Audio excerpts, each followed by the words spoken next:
All right, what is going on, everybody? Welcome back to another Serious Angler podcast. As always, I am your host, Bailey Eichbrett, and I'm joined by my co-host, the captain, Mr. Andy Full, and we are joined once again by Mr. Adam Bartusik and Mr. Adam Deacon. And obviously, by the title of this video, we have another preview show for stop number 3 of the Bassmaster Elite Series tour at Pickwick Lake. This one is going to be super interesting. I'm really excited to get into it. But I think first and foremost, Deacon, I want to turn over to you because our last show, our recap, you had a Toyota Series event, and we'd love to hear how that actually wound up for you. Yeah, man. No, I appreciate that. I ended up finishing 26th overall, so got a good check and got good points in the Toyota Series. I was pretty happy with it. I only had 3 fish the final day. I think I could have had another 1 or 2 that would have helped, but it wouldn't have pushed me into the top 10. So I was happy with the 26th place finish. I was throwing a jerkbait the whole time over brush and also just kind of everywhere. Kind of the place that I went wrong was I cracked that jerk. And I did about half through the day. My cone was catching fish, and I wasn't. I looked down on 10 optics, and I see my jerkbait go. And so changed jerkbait, started catching them again. But it was overall a good event. It was a really tough event, so I was glad to do pretty well. Yeah. Heck yeah, man. Well, congrats on the check, dude. Thanks, man. Well, Bart, is it almost iced out in Minnesota? Yeah. We're getting close. Yeah, this week did a lot of damage, and we got like an inch of rain yesterday. So, well, northern Minnesota got like 8 inches of snow, but it's been, yeah, I mean, that'll just sink the ice. Like all the shorelines are basically toast everywhere. So, yeah, we're going to have open water. I mean, it's not going to be like tomorrow, but the way it's looking, probably southern Minnesota in a week. Doesn't matter. We can't fish for bass anyways. So right. Super I cool. know northern Michigan's pretty open. Yeah. Well, Pepin will open up soon. So the Mississippi River, you'll start seeing pictures of guys catching them. But Wisconsin's open year round now, so they'll be open soon. Yeah, we had a really big warm blast for the last 2 weeks, and fishing's going to kick off, and it's going to be a really good season up here. Heck yeah. Heck yeah, dude. That's awesome. Hopefully we get some ice out here soon for New York. How is it up there, Andrew? It was 71 degrees today, and we have a thunderstorm. And a week ago, I think it was snowing. So I'm pretty sure we're getting all the storms that Adam had yesterday in Minnesota. But I actually just saw the first picture of a smallmouth caught from, I'm assuming, Lake Ontario, where nice. the temp is like upper 30s. So that's always good. Heck yeah. So I know some of the Finger Lakes are already open, so hopefully we'll be able to hit those in like 2 weekends. Maybe Canandaigua or something, or one of them. Heck yeah. I'm excited to get back out when I get home, but real quick before we move forward, I apologize to the folks if my audio is bad. I am still down at Lake Fork, our last day here, and the connection sucks. So I'm just going to leave it out there. Guys, if my audio goes bad, just tell me to shut up. So yeah, exactly. Yeah, we'll just leave it to Andrew to host it, and I'll just sit back and shut up. Fair enough. So what are you guys expecting next week at Pickwick? So I just looked at the weather because I recently found out the tournament was next week, not the next week. So I had to figure out what I'm going to pack. And so it's going to be a slugfest. Like there's no ifs, ands, or buts about that. Everything I've heard is it's going to be a slugfest. The weather next week, they're getting some rain. And anytime they get rain with the Tennessee River, current's going to pull, so they're going to bite, but they're also getting a bit of a cold front, so I think that's going to decrease the weights a little bit. So I'm expecting big bags, real big bags. But it's going to be an interesting tournament. They're going to get a lot of different weather the whole time. Like the first day I get down there, I think it's supposed to be like 85, and then by Thursday it's going to be 58. And then by Sunday, it's back up in the 80s again. So it's just kind of weird. I'd almost think that probably the spawn isn't going yet then, or it's just starting, and that could really mess it up a little. Yeah, or they're like trying to move there. You know, like that wave, like that first wave when they're like, ooh, they're starting to get there, and then you get a cold front and they all pile up pre-spawn somewhere. Yeah. That's kind of what I think might happen. You might have a guy or two that just get on an absolute megawatt. Blast them. Mm-hmm. That'd be sweet. Do you think it's going to be more green or brown? I have no clue. None. I think you're going to see 5. Like if you're talking the top 10 the last day, I think you're going to see like 5 and 5. Like I think it's going to be really split, but maybe not, because those smallies, like they're really play when they're in the spawn, and I just don't think they're there yet.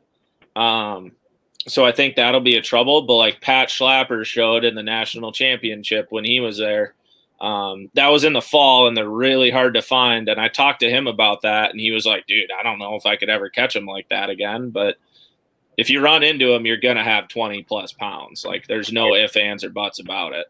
They're so big, man. You have 25 to 30 pounds of largemouth if you get on the right string of bites. Exactly. If there's 10 pounders everywhere.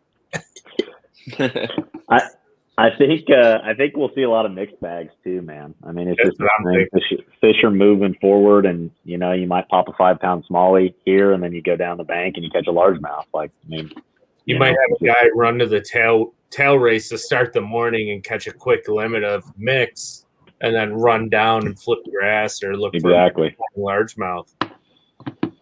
Yeah, I think I was talking to our friend Rich Lindgren, Hellabass, about this because I have an open there. And I was just asking him, like, are there smallmouth all over the lake, or is it just up at the tail race? And he said there is a lot more smallmouth in that lake than you think there is, and they're everywhere. It just seems to be that the tail race is really where they play. Where all the shad are most of the time when you see videos of them there. Yeah, I think that's where you get into them concentrated. But like Deacon said, I think you might find a guy who weighs in 1 or 2 of them from a different area of the lake. Because when I rode around that lake, dude, it was mind-blowing how similar and different it is from Gunnersville, if that makes sense.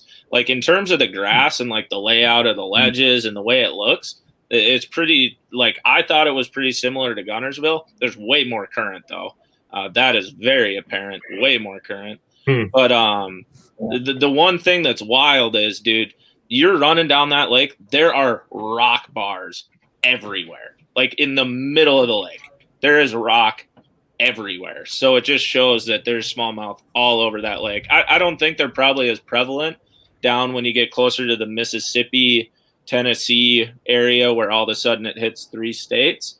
But like when you get down by, I can't remember the town I launched in, but like halfway down the lake, kind of where it splits into the creeks, from there up, man, there's rock everywhere. I was scared driving around leaving the channel. Yeah, rock and current, right? I mean, smallmouth, and that current isn't just going to be at the tail races, especially if there's going to be a bunch of. Just like you're saying, I was actually talking about this with my co-angler at the Toyota Series. He's fished Pickwick a couple times, and he was like, "Dude, I mean, we'll catch them like on current seams way farther away from those tail races than you think, and like good ones, you know, they're just mixed in, and it's so." I think I agree with what Bart's saying for sure. Like I think there's going to be some mixed bags and some really heavy bags. If the Elite Series could use an A rig, I feel like this would be the one tournament that would just be insanity. Yeah, dude, it would be everybody be throwing a rig. Yeah, and probably 110, 115 pounds to win if they could. I'm all for them being able to throw the rig because it only really would compete in like 1 to 3 events a year. But like this would be the one event where like you would see one rod on everyone's deck and it's a rig. And it'd be so much fun to watch. Whoever really gets that'd be insane. Guy boat flips like a 5-pound largie and smallie on the same rig on the same cast would just be insane. Oh, dude, it'd be so cool. I think this is gonna be another event too that you're gonna see a lot of sniping going on. Possibly. Sniping is a little more difficult in current, I feel. I think there'll be some bank beating. Niagara, and it's not the easiest thing to do because the current moves and josts you around so much, you can't really stay on it cleanly. Are you saying sniping like moping? Is that a different, different term? Optics. Talking Okay. about like out front. Yeah, scoping. Yeah, there's so much current out there, dude. Like, there's legitimately 4-mile-an-hour current just in the middle of the lake. It's insane. When I was there, anyways. But if they're getting rain, it's going to be coming through that hard too. So I feel like that'd be pretty difficult with scope. Yeah. But Patrick Walters is probably going to catch him on scope. So probably in a jerk. Yeah. Yeah, dude. Yeah, I could see that playing like just. Yeah, what baits do you guys think they're going to play? You might cut out real bad. Of it. Go ahead, Deacon. Sorry. No, I didn't hear what Bailey had said. I thought Bailey had said something. Did I miss that? My audio must be cutting out, but yeah, I just asked what baits do you guys think will play? Obviously, we talked about the A-rig, but what baits do you think will play? Obviously, they're legal. I think you're going to see a spinnerbait play if they're pre-spawn, and you might see the 8-inch hollow belly come back out with like a half-ounce or 3/4 ounce swim bait head.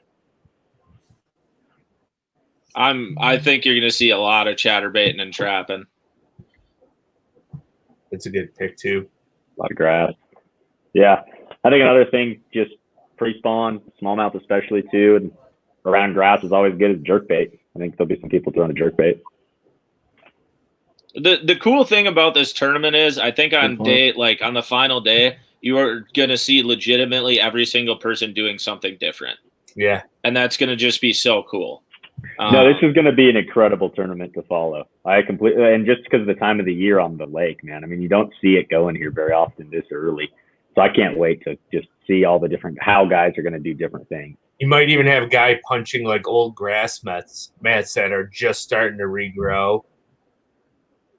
It's going to be really, especially if you get some sun in there.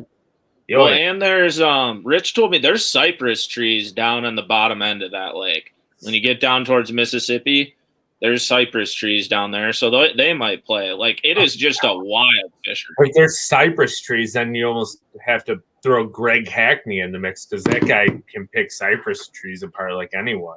Yeah, I don't know if there's that many. There just are. I'm just saying if there is. Yeah. Or Mark Menendez. Yeah. Yeah, or Menendez is on fire. He's having a good year. Fishing really well. Yeah. I think if that sun comes out, you're definitely going to see the guys that, like a Polnick or a Carl pick up that big glide bait, big swim bait. I think you'll see that in play too. I did look at the weather, and it looks really good for a glide bait. Like, really good. Sweet. So that if you're a fan of Carl, he's probably going to swing for the fences this event, if I had to guess. The mag draft going too. Yeah, and you're going to have a mag draft. Yeah, like the conditions are there for that type of bite from what I've seen from the weather. Heck yeah. 7-8 Any other predictions or hot takes anybody wants to throw out there before we head into some fantasy picks? No, I have no clue who's going to win this tournament. And I have no clue how it's going to be won. And I think that's what's so fun for everybody is because it's not like a body of water where we just don't know. Like when they went to Santee, you were like, I don't know. It's going to be cool. But like you're going to Pickwick, like there's a lot of history and like people know what goes on there. It's just a little bit of a different time when it's going to be giant bags. And like there's so many different things you can do. So many. So it's cool because it's just cool. You haven't seen it in a while. It's like a new event, so it's really exciting. Heck yeah, for sure, 100%. Well, let's get into some fantasy picks. Andy, do you want to start us off, dude? Sure. Can we see the standings first, please? Oh yes. What are the standings? Well, I'll just tell you. Yes. So Bart is leading us with 2, and then Andrew, myself, and Deacon all have 6. Yeah. So if you So guys this could be remember our tournament to catch up. Yeah, I was gonna say. So for people listening, if you don't remember, we're doing like fantasy, just like everybody else. But between the 4 of us, to kind of make sure we can all stay in it all year, you don't have one bomb and you lose 600 points and there's no chance. We're doing a golf scoring. So between us 4, whoever takes first gets 1 point, second 2 points, so on, and then we just add it up. So I have 2 because I won both of them. Leaves, so yeah. He just wanted to add in there that he won both of them. He just wanted to add more salt. No, I'm rubbing it in while I can. Well, Andy, kick us off with your pitch, dude. All right, so I'm going a very low percentage guy. There's way too much talent in Group A. And I was really torn because John Cox is only at 7%. I thought about going Cox. Patrick Walters is at 5. I thought about going Pat Walters, but I'm going to go somebody I normally don't pick. I'm going with Drew Cook. I think Wiley could be a very sneaky top 10 player if he gets like a crankbait going or if he gets that flip and plate going. And he's always there, somewhere in the top 30, 40. So it's a safe, low percentage. I think he's going to catch them. He's due for a big tournament. Dude, I love that pick because, like, for the last 2 years of fantasy, Drew Cook was always in bucket B or C, and he was my pick every time because he always was in the top 40. Yeah, always. He just always catches them. So that's a good pick, and yeah, he's good with the swim jig too, and that could play. I don't know. He's just good. He just catches. Sure he has experience there too. Yeah. He's good with the plug. Yep. Let's see. Let's go, Bart. I'll go next here. Oh, go ahead, Bailey. Oh, Bart. All right. No, Bailey, go. Yeah, my connection's all in, but I'm on a delay here. So bear with me. As long as my audio is good. It's clear. Yeah, you're good. I went with Seth Feider because I think it's just going to set up. Whether it's a grass fishery or sniffing out brown fish, I think that's somebody who I'd be comfortable taking no matter the circumstance. I think he can adjust well. He's seen just about everything, so I think I'm gonna go Seth. Yeah, I like that pick because he's coming into being very well rounded, and he just seems to catch him everywhere. Now he's got Florida Monkey off of his back, so now he's got confidence sky high. We might see the AOI run a Seth Feider this year, so. He's been close the last few, but this might be the year he gets it done. I'll just I'll piggyback on Bailey because Fighter was also my pick. So I picked him in Knoxville, and I'm picking him again here, and it's a lower percentage. Like 8% really isn't that much. Like you said, there's a ton of talent in Bucket A, so it's kind of hard to go wrong with anybody.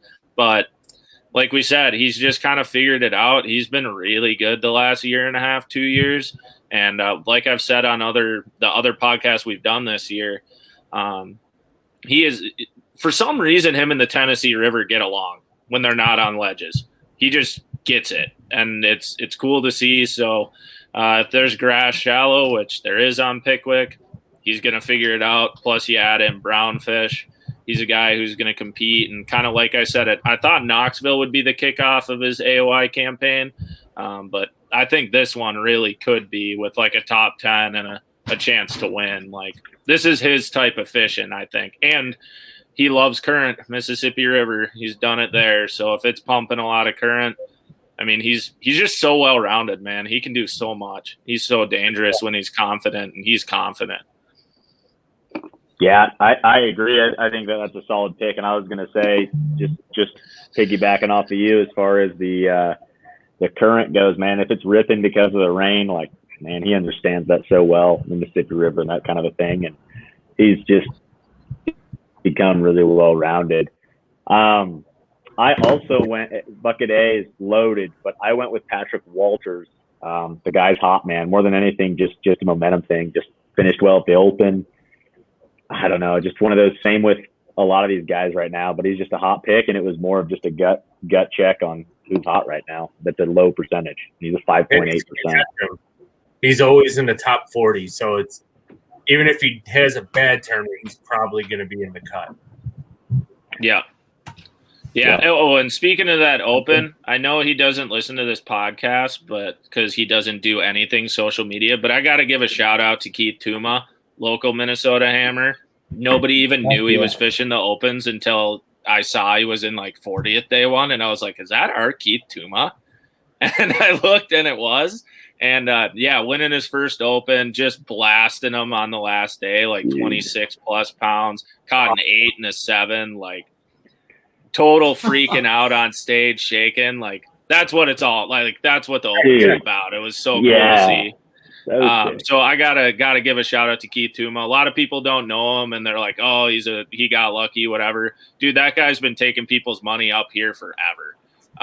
He is so good. So it's really cool to see. Some fun and take some other people's money now. Yeah. So that's really cool to see. I'm really happy for Keith. He's a phenomenal person, and that's kind of what I think everyone gathered from it. They saw backstage and everything. Like he was just so happy to be there, and yeah, he deserved it, man. He's like really good. So side note, but I had to give a shout out there when you brought up the Open because fair enough. I think we all saw that and we're like, that was really cool. Heck yeah, dude. For sure. Andy, who's next for you? Group B. Kyle Welcher. I don't know how close he is to there, but I'm going to go on a run of Alabama guys here, I think, just because it is Pickwick. It's pre-spawn, possibly spawn. If he has any experience there, I mean, he's not a super high owned at 10%. There's a few guys that are worse. So it's like it's slightly safe. I mean, a couple other people I may have went with there was Matt Robertson because he's hot. And I also thought about going with actually John Cruz because he tends to do really well in these tournaments as well, who's owned just as much, but I decided to go Kyle Welcher. Good pick. Yeah. How about you, Bailey? I went with another Alabama dude. I went with Clinton Davis because I know he's super sharp. Obviously, there's electronics, but another Alabama dude. And I think if he's, I haven't even looked to see how he's been on Pickwick, if he has any history at Pickwick. But Alabama home turf, I would think, and if they can find pre-spawners, he can be the one to do it. So I'm riding kind of that similar trend with you, Andy. I'm going with Clinton Davis. Cool. I'm glad we don't have the same pick again. No offense, Bailey. So I also went with an Alabama guy in Group B, and I didn't realize there were so many of them in Bucket B. But I went with Wes Logan. Very low pick, very low percentage. I think he's going to finish well. And I'm not going to spoil a later pick, but I'm pretty certain he's traveling with the guy that's going to be the favorite of this event.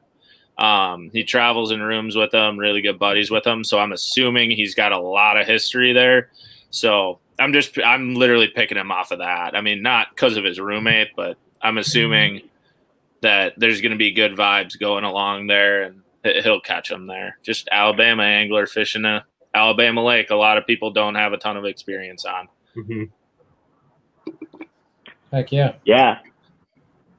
So Bart, that was my pick. That was my pick until literally just now, and it wasn't because you picked him, but I changed right before that to another Alabama guy. I know this bucket's loaded, but more so just because I guess it's Josh Streisner, rookie to the Elite Series. I almost picked him. Dude, we just flip flopped then, but yeah, and really, man, it's because if I remember listening to him on a podcast or something, that guy's guys have talked about him in that area for a really long time of being just an absolute hammer. And when you get someone like that, that's local to Alabama, like a lot of these guys, but that hasn't been on tour all that long. First of all, he's riding off of doing it pretty good, and then also he spends spring tournaments in Alabama, like pre-spawn tournaments, whereas those guys on the tour aren't spending as much time. So just a local Alabama guy on an Alabama fishery that's probably spent a lot of time taking a lot of people's money locally. That's a really good pick. I was very close to picking him. Very close. So I like that pick a lot. Alabama guys in that. And then the pick that really scares me is Steve Kennedy at 20% owned. because whenever he tends to get up that high, he just finishes like second to last for whatever reason. Yeah, we got to give the Steve Kennedy warning to everyone. We know you just saw him take a top 3 at a place he shouldn't have. We know you think that this sets up perfect for him because it absolutely does. Don't fall for it. Don't fall for it. Don't fall for it. Something's going to happen. And I really hope he catches him. But, like, you got to go off of history, dude. He does well somewhere, and then he goes somewhere, you're like, oh, he's going to win this one, and he takes, like, second to last. So just be really careful with that pick. Yeah, the Steve Kennedy pick scares me every time. I'm like, oh, it's Alabama. He's going to wreck them. It sets up the way he wants to fish. He'll find big ones that nobody else will find. He'll catch one fish the first day, and you're like, my whole bucket's screwed. He's probably got 2 boats in his backyard. He's one on Pickwick in March. Yeah. Like, it just makes no sense. Yeah. So, Group C time. What do you got for C, Andy? Another guy from Alabama, go figure. I'm going Scott Canterbury. I always tend to shy away from picking him in fantasy. He's super consistent, especially in his home state, and he's overly due for an Elite Series win. This could be one where he actually pulls it off and lights the world on fire. So that was my pick, even though he's owned very high. I mean, I couldn't really, maybe Scott Martin or Bill Weidler, but I like surprise future pick. I think I would rather choose Bill Weidler on Neely Henry than Pickwick, just because I think he lives right there. So I went Scott Canterbury. Nice. I went with some recency bias, and I went with Pat Schlapper because he did so well with the smallmouth there for the Fed National Championship, and so I went with Pat Schlapper basically specifically just off of that. That's a good pick. He's good. And he got a check, got the monkey off his back. He's been there. I like that pick. Mm-hmm. All right, I actually went with Scott Martin. So made that pick, be down there filming him and everything. But I think this one sets up really well for Scott. I know he's really looking forward to the event. He does have a lot of history here because of FLW. He's been here a lot. I know he's had really good finishes here and had been really close to like having really good finishes here. I know he's just one of those guys, man, that like you saw it at Knoxville. He had a terrible practice and he just goes and catches them. Mm-hmm. He had a really surprise finish at the St. John's, and with so many different things going on at Pickwick and so many different ways to catch them, he's just kind of one of those guys that can have like 8 rods on his front deck and go from fishing grass to fishing trees to all of a sudden he's drop shotting for smallies, and like he could do like 20 things in one day and just do well. It's hard for me to say he's a junk fisherman because he fishes so much off of instinct. It's like an instinctual junk fisherman. It's really weird. But that's like what he's made his whole career off of. So I think this event sets up right into his wheelhouse, and 15% is a little high, but it's not enough to scare me. Yeah, I like that pick a lot. Just someone who seems to ebb and flow as the lake's fishing, man. Dude, I agree. What's kind of bucket C to me is a little bit more spread out. There's not some ownership that's over 35%, right? You know, a lot of 15, 10% kind of ownership. So normally I would be looking for like a dark horse. But in this case, I'm looking to someone who just seems to do well in the spring and just more of a gut pick for someone that is similar in the sense that just always seems to be fishing their gut and gets good bites up shallow near that pre-spawn. But that's Stetson Blaylock is my pick. It's at 11%. So nothing, too outstanding percentage-wise, just a good, middle round pick. Seems to catch him a lot in the spring. He's from Arkansas too, right? That's right by there. Like he's probably got to be fairly close. Unless he's on the western end of Arkansas. I don't really know, but that's a good pick just from his fishing style. And if he can see him, he's going to catch him. He proved how good of a sight fisherman he is. So If they're spawning, if he Very finds true. anything on a spawn or close, he's going to catch him. That if Stetson was in Group D or if Canterbury was in Group D, I think I probably would have went Blaylock there because I was like, oh my gosh, he's so good at that time of year. Because he won Winyah Bay last year, right? And then almost won Hartwell in like similar conditions. Both pre-spawn, like right on the cusp of the spawn. That's kind of why. Yeah. It's a great pick. Yeah. Andy, what do you got for Group D? All right, so this one was a little harder for me because I don't really trust anyone in there besides, like, there's only a couple guys that have had top 35s, no finishes in the top 10, obviously. But I went Matt Airy just because I think he's due for a big rebound. And FLW Tour, a lot of experience. I felt like he might, even at 10%, it's a pretty safe pick in Group D. And he's great on the Tennessee River usually. How about you, Bailey? It's kind of similar to like a Scott Martin. Mm-hmm. Yeah. So I went with, because I agree with Adam too in the sense of it could be a trap bite, chatterbait bite, and someone who's really, really comfortable with that and showed it at the Classic last year is Todd Auten. So that's who I went with my pick for Group D. Chatterbait too. Great chatterbait fisherman. All right. One of the OGs. I don't know about you guys, but I felt this bucket was like impossible. I went through it forever, and I was like, there's nobody in this bucket I like legitimately nobody. Like, I love Matt Airy. He's a good dude, and stay with him. And, but nobody I was like, man, they really stand out as a good pick. And for some reason, my mind settled on Chad Pipkins, and I don't know why. Honestly, it's just a gut pick of this is probably where my fantasy season is going to take a downward turn now. But he's due, and I hate that being the reason. And he always seems to catch him when he's not. When he's not picked, and like he hasn't really shown up in a while, and like all of a sudden he'll have a blowout event where he catches like 34 pounds one day, or so, just something weird, and you're like, there's Pipkins. And it never seems like he's really even on him in that event where it happens. He just pulls up to a spot and catches like 30 pounds, and you're like, cool. And then he kind of lives. Yeah, he just lives off of that for like the whole tournament.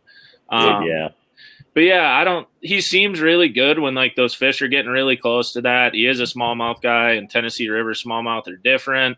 I know he fishes for smallmouth a little bit differently than everybody. I don't know. Literally just kind of a gut pick of Pipkins. I just have this feeling he's going to do well here. Yeah. Heck yeah. I like that pick. That was probably my next in line, and off of just a gut deal with Pipkins. Man, he seems like such a good dude too, just so positive. But that's not the reason to necessarily choose someone. But my pick here, this one, same thing. I had a really tough time in this bucket, and just I went with someone that was going to be a low percentage, and my pick is Mark Frazier out of Georgia. So Micah's brother, right? But man, I was just following the opens pretty hardcore last year, and he seemed to always catching them, not necessarily in the top 10, but like always in the 30s and getting good finishes to get points to make the elite. And he has been doing it a while. Like, he's been fishing the opens for a good couple of years. So just seems like they're always, catching them in those opens down in his region of the country. Just kind of a pick for me at 1.4%. So. I will say in this bucket, if you want to swing for it, people always pick Carl because they know Carl's name. But if you want to swing for it, this is an event where Carl could be, like, you're talking maybe a W. He loves Gunnersville. He loves the Tennessee River. He lives on the Tennessee River. Glide bait and pre-spawn, big fish stuff. Like, he's not going to be the guy who comes in with 5 5-pounders. He's going to come in with like a 9 and 8 and maybe a limit. 9 and 8 and two 1-pounders and a 2. Yeah, like that's what's gonna happen. And he'll do it. I mean, if he sees that glide bait get a couple bigs, he'll just do it the whole time. I remember a couple Yeah. years ago in the Champlain Open, he got on a glide bait by like the end of day 2 and just weighed a monster bag, and then he threw it all day on day 3, and I think he weighed in like 2 giants and nothing else. Yeah. That's the scary part right there. That's the scary part. But like I said, if you're going to pick Carl for like a glide bait freak bag type of deal, do it here. He's done well on Gunnersville and Tennessee River and stuff. I think that'd be a good pick. I'm just, for some reason, I didn't pick him. I picked Pickens. I should have picked Carl. Said it here first. Yeah. So we'll wrap it up here in a second, but Group E to wrap things up. I'm interested to see if we Andy, all have the exact same pick here. I wouldn't doubt it. 50% of the people do.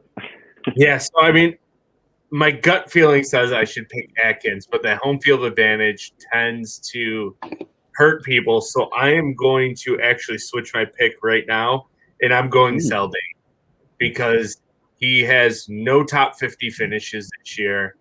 I know he went home and caught fish by following his Instagram. Hopefully he's starting to feel right. This is an event that he could potentially finally win doing what he wants to do. So it's probably going to burn me, but I'm going Seldane. Not a bad pick. It's a swing for it pick. No, but you know he's going to swing for it. It really hurt me that much, so he's going to swing for it. He's had a really bad first 2 events. He needs major catch up for points for the Classic. So he's going to be swinging. So it's a good pick in that sense. Like he's not going to let the foot off the gas. That's for sure. Yeah. I did not go the route of popular and percentage. I went with Garrett Paquette, and I went with Paquette because last year I was on the phone with him. He said when he feels most comfortable fishing, he's most comfortable on the TVA in the spring. So basically it's just me going on a hunch. And obviously I'm way down in the standings, and so I need something kind of unique and sleepers to kind of help me boost towards that higher percentile, and hopefully that's the pick to do it. So either it's going to crash and burn, or I'm going to look like a genius. I mean, I'm going Atkins. Like that's I'm going Atkins. Like you just can't not.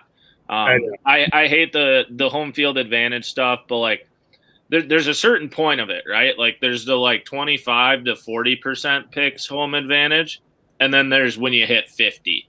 And when you hit 50, it's like, okay, you probably should take him. It's kind of like the Johnstons on the St. Lawrence River. yeah.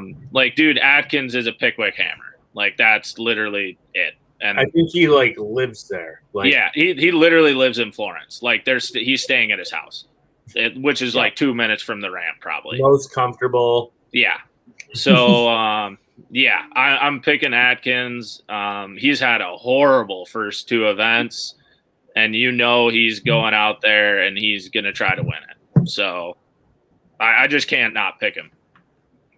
Yep. I'm in the same boat as Bart. I've got Atkins. Bailey, I do like your pick with Paquette, though. That's something that I didn't really or I didn't realize you talking to him, but more so it's like, man, that guy seemed last season to always be in it. And he's just had 2 really bad events this year, and I could see him going, and that's a good dark horse pick at 1%, but I'm going Atkins, man. Home field advantage. Okay, I'll bring it. He lived in Florence, like the guy grew up fishing that thing. Heck yeah. I mean, yeah, it's a logical pick. I'm just kind of going with the illogical and hope things pan out. but to wrap things up here, basically, obviously every preview show we've kind of done like a gut feeling pick, somebody who we didn't have on fantasy, but someone who could come out of nowhere and potentially win. I think I'll start it off here because I think my connection's starting to fade on me. So hopefully you guys can still hear me. But I'm going with Justin Hamner just because he's another Alabama dude. Don't know much about him, and I think that could be something to be like, hey, I'm here, that sort of deal, rookie. I don't know. I think that's like a gut feeling I got is Justin Hamner. I don't know about you guys. Yeah. We need to pick weight, too. Oh, yeah. What do you think the weight is, Bailey? Yeah. Weight, I went, let me check here. I went 92.3. That's what I went with. Oh, my God. Is that the same as you, Bart? Real close. So my gut pick, this is all started because I picked Brian New at the St. John somehow. But yeah, so you probably gotten it from what I've talked about. I think it's Carl. It's just if the stars align. That's really what it is. And he's one of those fishermen, like when he does really well, the stars align, and it seems like it's one of those type of events where they might align for him. I think he's a dark horse who I didn't pick that could definitely win this event. Realistically, I think, like, and I said it at Knoxville, so it's going to get old, but like, I think Fighter, you just do. You really do. And like every event you get to now, you're like, yeah, he could win. So it's kind of hard. Literally. But I think my dark horse is Carl. And then my weight, this is why when Bailey said his weight, I was like, wait a second. I had 92.2. So 1 ounce off of Bailey. Nice. And I went down. I had 102. I had 102.6. Then I saw the rain Tuesday to Thursday. So I went down to 92. But there is a very legitimate chance it'll be over 100 pounds. I know from some people who've talked to Atkins, he's pretty adamant that it's going to be over 100 pounds. Wow. So take it or leave it. Yeah. Andy? All right. My first one, because I had two. I can't remember who the second one was, so I'm just going to go out on a limb. John Cox. He's due for an Elite Series win, and he's really good at fishing stuff nobody else is fishing on the Tennessee River. And I just think he's a very good dark horse. I remember my second one was Buddy Gross, another Tennessee River hammer who just seems to catch them every time they go there. So I'm going to, but I think John Cox finally wins an Elite Series event.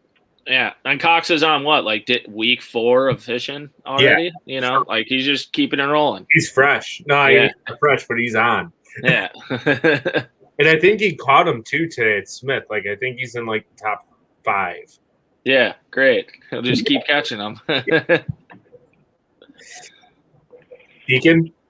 Yeah, man, I hope it doesn't come back to bite me like these things always seem to do. But in bucket A, man, Mark Menendez, dude's just a hammer that's fishing really well right now. And I think some of those older guys probably have some decent experience on this lake in the springtime, more so just because it seemed like tournaments used to kind of go there back in the day, and just, man, he's good in the spring. And that's my dark horse pick. My weight, I originally had it very close to you guys. I had it at 93 pounds. I've since, because of the rain and also just thinking how hard it is to bring consistent bags over 25 pounds, I've got it down to 89.3. So 22 and a half a day, 23 pounds a day. So. Oh, I messed up. I did not say my weight. I have 95.10. At one point, I was at 98.2. And I was like, I'm going to retract a little bit because of the rain. You don't know what that current's going to do. But it could also make those fish tighten up even more if there's more current. So if one guy gets on them, he's going to throttle them.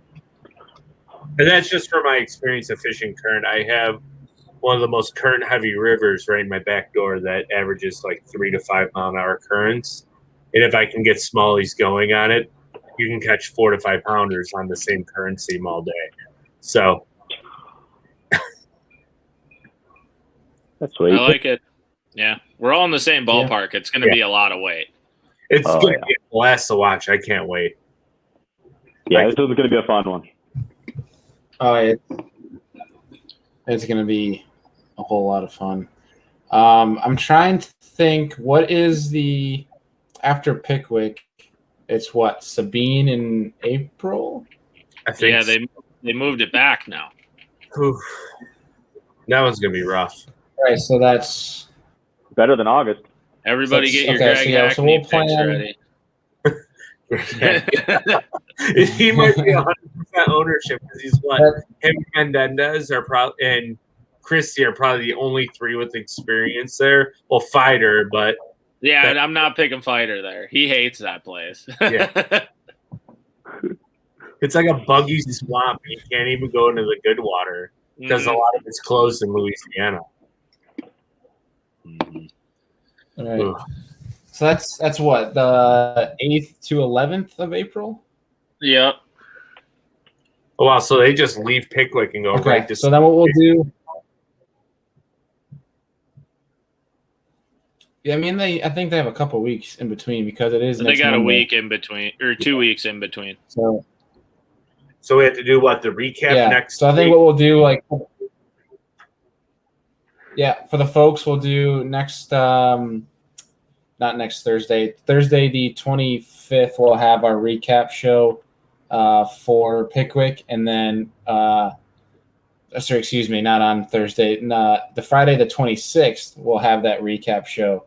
And then Friday, April 2nd, we'll have the preview for the Sabine River, just to keep the folks updated. But, can we do review and picks in the same one? Because I'm going to be at Smith for my first open, so we'll be recording, and I'm going to be fishing. Which day would you rather do that? Well, if we do it, I mean, we could do it earlier in the week that week during practice. Yeah, we'll figure it out. Yeah, we can make it a Monday Night Live if we want to. We can do whatever. Yeah. I don't care. I'm just bringing up that figure it out. Yeah, obviously. Yeah. Okay. Yeah, I didn't even know that. That's good to know. Obviously, we're all in a group chat, so we'll talk about it offline. But just wanted to keep the folks updated that we do have that recap and preview show coming up here soon. But this does it for the Pickwick preview. Do you guys have anything else you'd like to note before we sign off tonight? It's going to be a slugfest. That's it. Yeah. You ready? Watch every day alive because you're going to enjoy every moment of it. Yeah, and with Current too. This is my little side note. With Current, I don't think you're going to see much downtime from catches. No, because with Current, they tend to eat all day long because they're very opportunistic. So it might be the tournament of like the last 5 and forward 5 years. Yeah. So this could be probably one of the best tournaments to watch in a long time. And it's going to be live. Yeah. So watch. Heck yeah. I think that does it for tonight. Obviously, we're all looking forward to watching that Pickwick event live next week. And by next week, I will be home and with good cell service and Wi-Fi, so we won't have to worry about my audio or anything. At least on my end, it sounds like I'm okay on your guys' end. But what's that? We don't have to see your pixelated face anymore. Yeah, exactly. I probably don't want to see my face in general. But as always, folks, we appreciate you guys tuning in. We will see you guys next time.